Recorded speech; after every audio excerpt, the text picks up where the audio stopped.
மையம் ஊடக நேயர்களுக்கு வணக்கம். நீங்கள் இணைந்திருப்பது இன்றைய செய்திச் சுருக்கங்களுடன். தேசிய மக்கள் சக்தியின் யாழ் மாவட்ட நாடாளுமன்ற உறுப்பினர் இளங்குமரனுக்கும் கஜபாக்கி என்பவருக்கும் எதிராக முன்னாள் பாராளுமன்ற உறுப்பினரும் ஜனாதிபதி சட்டத்தரணியுமான எம்.ஏ. சுமந்திரன் மேன்முறையீட்டு நீதிமன்றில் தாக்கல் செய்த நீதிமன்ற அவமதிப்பு வழக்கு விசாரணைக்கு எடுத்துக் கொள்ளப்பட்டது. இதன்போது இளங்குமரன் எம்பி சார்பாக ஆஜரான சட்டத்தரணி சாமர நாணயக்காரு கஜபாவுக்கு சட்டத்தரணி ஒருவரை நியமிப்பதற்கு கால அவகாசம் கோரியதால் வழக்கானது அடுத்த வருடம் பிப்ரவரி மாதம் 5ஆம் தேதிக்கு ஒத்திவைக்கப்பட்டுள்ளது. மேன்முறையீட்டு நீதிமன்றத்தின் தலைவர் நீதிபதி ரோஹந்த அபேசூரிய மற்றும் பிரியாந்த பெர்னாண்டோ ஆகியோரை கொண்ட அமர்வின் முன்பாக நேற்றைய தினம் குறித்த வழக்கு விசாரணைக்கு எடுத்துக் கொள்ளப்பட்டது. இதன்போது இளங்குமரன் எம்பி மற்றும் கஜபாக்கு ஆகியோர் நீதிமன்றத்தில் ஆஜராகியிருந்ததோடு மனுதாரரான சுமந்திரன் சார்பாக சட்டத்தரணி மோகன் பாலேந்திராவின் அறிவுறுத்தலின் பெயரில் சிரேஷ்ட ஜனாதிபதி சட்டத்தரணி கனக ஈஸ்வரன் ஆஜராகியிருந்தார். முன்னதாக தமிழ்நாட்டில் அகதியாக தஞ்சம் கோரியிருந்த சின்னையா ஸ்ரீலோகநாதன் அங்கிருந்து கடந்த மே மாதம் 29ஆம் தேதி பல்லாளி விமான நிலையம் ஊடாக வருகை தந்திருந்த நிலையில் அவர் குற்றப்புலனாய்வு பிரிவினரால் கைது செய்யப்பட்டிருந்தார். பின்னர் 30ஆம் தேதி மல்லாகம் நீதிமன்றத்தில் ஆஜர்படுத்தப்பட்ட போது சின்னையா ஸ்ரீலோகநாதனின் புதல்வரின் கோரிக்கைக்கு அமைவாக எம்.ஏ. சுமந்திரன் மன்றில் ஆஜராகியிருந்தார். எனினும் நீதவான் சின்னையா சிவலோகநாதனை விளக்கமறியலில் வைத்து விசாரிப்பதற்கு அனுமதி அளித்திருந்தார். அதற்கு மறுதினம் இளங்குமரன் எம்பி உள்ளிட்டவர்கள் பிரிதொரு சட்டத்தரணி ஊடாக மனு தாக்க நிலையில் அவருக்கு பிணை வழங்கப்பட்டவை குறிப்பிடத்தக்கது. கடன் சுமை காரணமாக யாழில் இளைஞர் ஒருவர் தவறான முடிவெடுத்து இன்றைய தினம் உயிர் மாய்த்துள்ளார். அளவட்டி பகுதியைச் சேர்ந்த 28 வயதுடைய இளைஞரை இவ்வாறு உயிரிழந்துள்ளார்.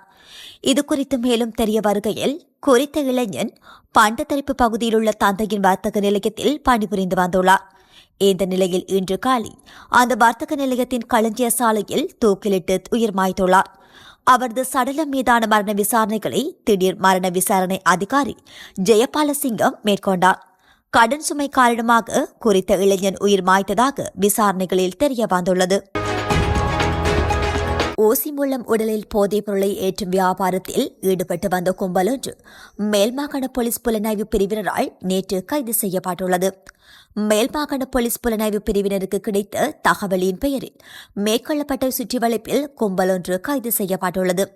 சந்தேக நபர்கள் நீண்ட காலமாக ஊசி மூலம் உடலில் போதைப் பொருளை ஏற்றும் வியாபாரத்தில் ஈடுபட்டு வந்துள்ளதாக விசாரணையில் தெரிய வந்துள்ளது. கைது செய்யப்பட்டவர்கள் தெமட்டகொட போலீஸ் நிலையத்தில் ஒப்படைக்கப்பட்டுள்ளனர். மேலும் சம்பவம் தொடர்பான மேலதிக விசாரணைகளை தெமட்டகொட போலீசார் மேற்கொண்டு வருகின்றனர்.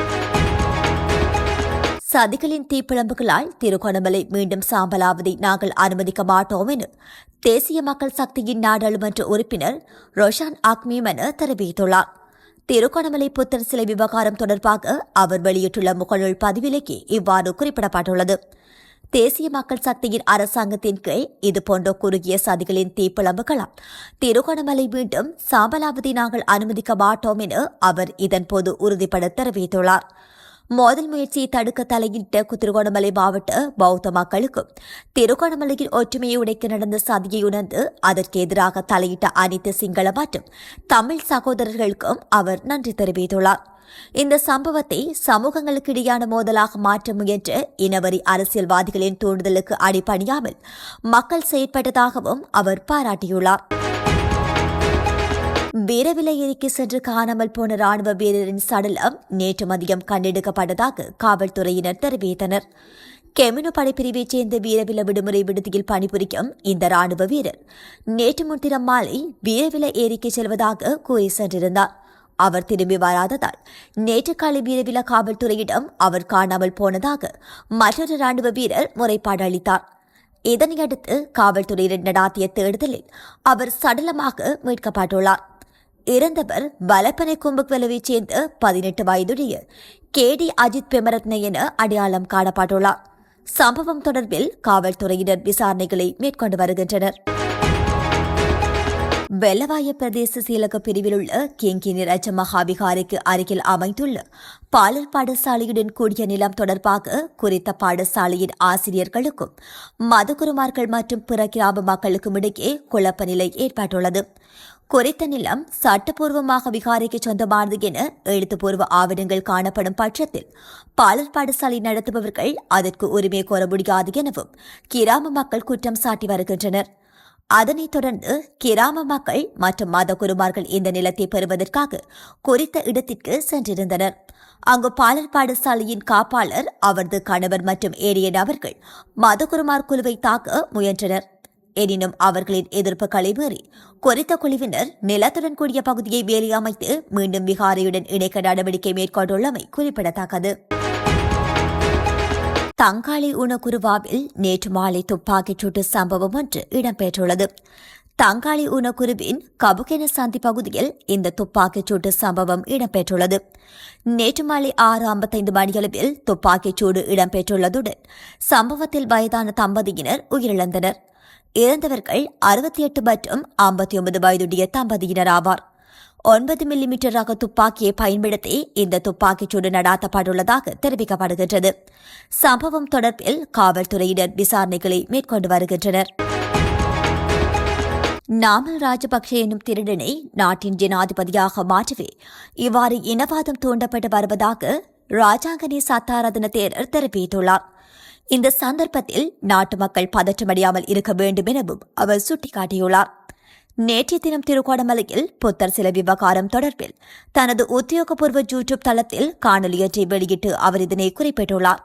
மேலும் கருத்து தெரிவித்த அவர், சுய அரசியல் லாபங்களுக்காகவே இவ்வாறான விடயங்கள் அரங்கேறி வருகின்றன. ஜனாதிபதி இந்த விடயத்தில் தீவிர விசாரணையை முன்னெடுக்க வேண்டும். மதகுருமார் என்பதற்காக நாட்டை நாசமாக்க இடமளிக்க முடியாது. ரணில் விக்ரமசிங்க என்னை சிறையில் அடைத்தது போல தற்போதைய ஜனாதிபதியும் இந்த விடயத்தில் குற்றமிழைத்தவர்களுக்கு தண்டனை வழங்க வேண்டும். இந்த நாட்டில் காணப்படக்கூடிய போதைப் பொருள், பெண்கள் மீதான அத்துமீறல்கள், கொலைகள், குற்ற செயல்கள் தொடர்பில் பேச இவர்கள் எவரும் முன்வரவில்லை. எனினும் தற்போது புத்தர் சிலையை பெரிய பிரச்சனையாக மாற்றி வருகின்றனர். புத்தர் எங்களது மனதில் தான் இருக்கிறார். புத்தர் சிலைகளை ஸ்தாபிப்பதை விட இந்நாட்டில் இன்னும் பல பிரச்சனைகள், சிக்கல்கள் காணப்படுகின்றன. அவற்றினை தீர்க்க வேண்டும். இது ஒரு அரசியல் சூழ்ச்சி என்பது தெளிவாக தெரிகிறது.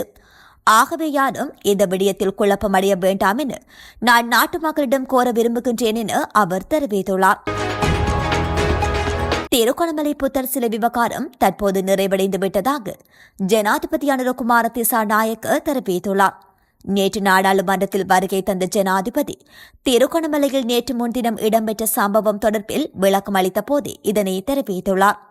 பிரச்சினை நிறைவடைந்த பின்னரும் ஏன் எழுந்து ஆடுகிறீர்கள் என ஜனாதிபதி இதன்போது எதிரணியிடம் கேள்வி எழுப்பியுள்ளார்.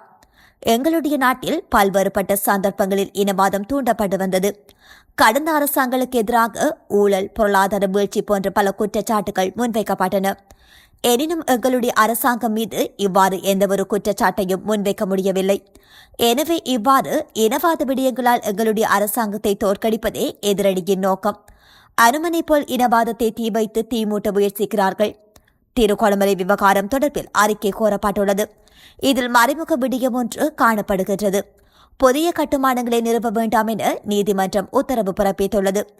இந்த சிக்கல் தற்போது நிறைவடைந்து விட்டது. தற்போது ஏன் ஆடுகிறீர்கள்?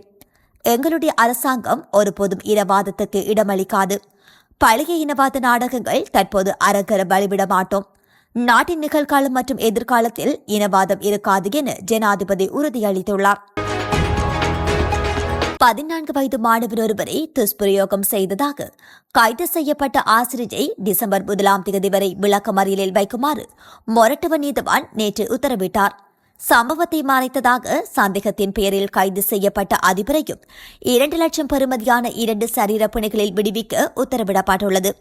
மொரட்டுவ காவல் பிரிவில் உள்ள ஒரு பிரபல பாடசாலையின் ஆசிரியரும் அதன் அதிபரும் சமீபத்தில் 14 வயது மாணவர் ஒருவரை துஷ்பிரயோகம் செய்து சம்பவத்தை மறைத்ததாக கூறி மொரட்டுவ காவல்துறையினரால் கைது செய்யப்பட்டனர்.